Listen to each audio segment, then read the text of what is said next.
Ça veut dire quoi le rappel?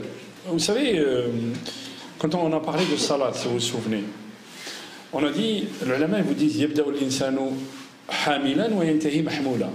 Quand on commence à faire la prière, on est porteur. C'est-à-dire qu'on porte la prière. C'est lourd, se lever le matin, faire les ablutions 5 fois par jour, je coupe mon travail, je vais faire la prière.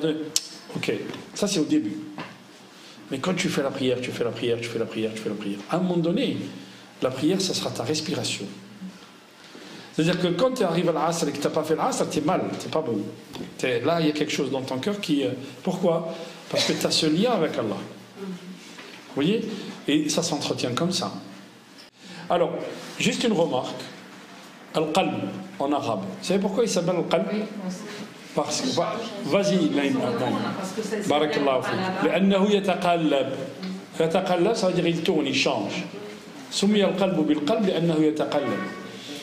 Et subhanallah, je vous donne un exemple. Regardez les couples. Ils s'aiment à la folie. Et après ils se haïssent à la folie. Vous avez un couple, ils s'aiment au début, c'est incroyable. Puis au bout de quelques temps, tu ne sais pas ce qui s'est passé. Et comment ce cœur qui a aimé cette personne, mais à la folie, comme on disait, il peut se retourner comme ça. Ça veut dire que, vous voyez, al-qalbu yataqallab. L'entretien du cœur se fait aussi par, on a dit, dhikr. Dhikr, il y a plusieurs façons de dhikr. Salat dhikr, aqimi salat al-dhikr, al-Qur'an dhikr. Être avec les bonnes personnes, dhikr. Parce que ça il dit, khayrul ashabi min idha masita Allah dhakarak. Le meilleur des amis, c'est celui quand tu oublies Allah, il te rappelle. Wa idha dhakartahu a'anak, et quand tu rappelles Allah, il t'aide. Le dhikr, c'est ça, ça entretient. Et l'entretien, une voiture, si vous ne l'entretenez pas, elle s'use vite. Le cœur, c'est pareil. Donc, ça dépend ce que tu mets dedans. Je vais vous poser une question. Imaginez quelqu'un qui a 60 ans, qui est malade. Là, sa femme est malade. Là, son fils est malade. Et on lui dit, cette maladie, elle est rare, et tu ne peux guérir que par une opération qui se fait aux États-Unis. L'opération coûte 200 000 euros.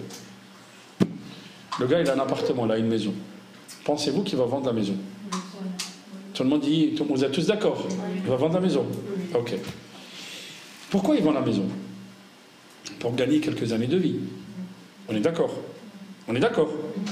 Donc il met 200 000 euros sur la balance pour gagner, je ne sais pas, 1 an, 2 ans, 10 ans, 5 ans, pour gagner quelques années de vie.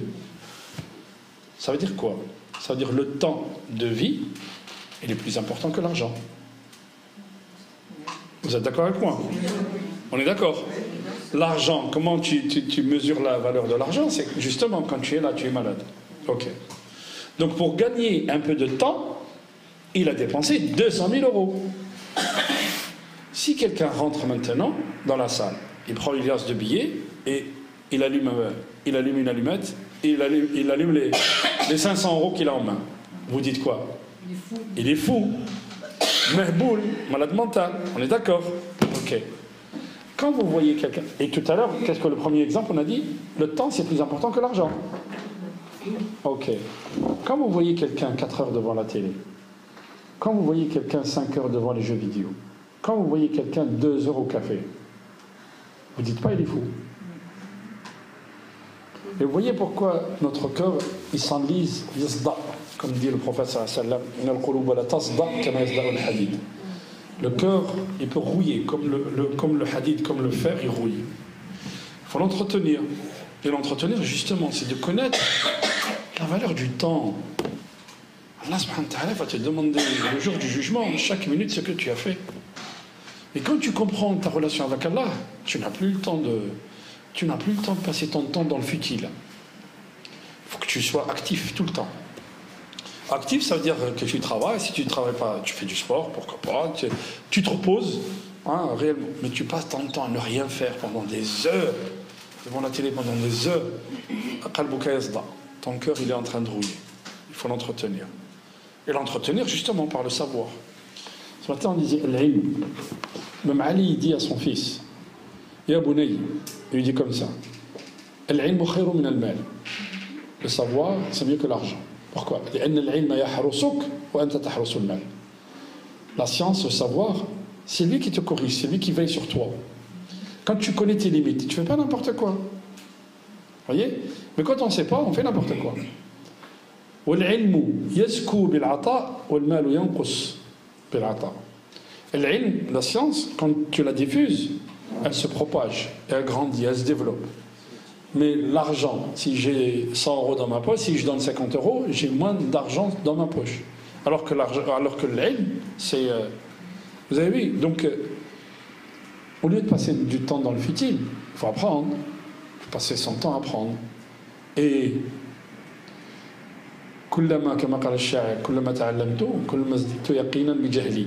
Chaque fois que j'apprends, j'ai la certitude, j'acquiers la certitude de mon ignorance. À quel point je suis ignorant. Bien sûr que c'est vrai. Tous les domaines qu'il y a qu'on ne sait pas. Je sais pas moi, c'est... Oui, c'est... Tous les domaines de savoir et de science qu'il y a et qu'on ne sait pas. Allah subhanahu wa ta'ala nous a créé un cerveau pour réfléchir. Pas pour... Wallahu a'lam.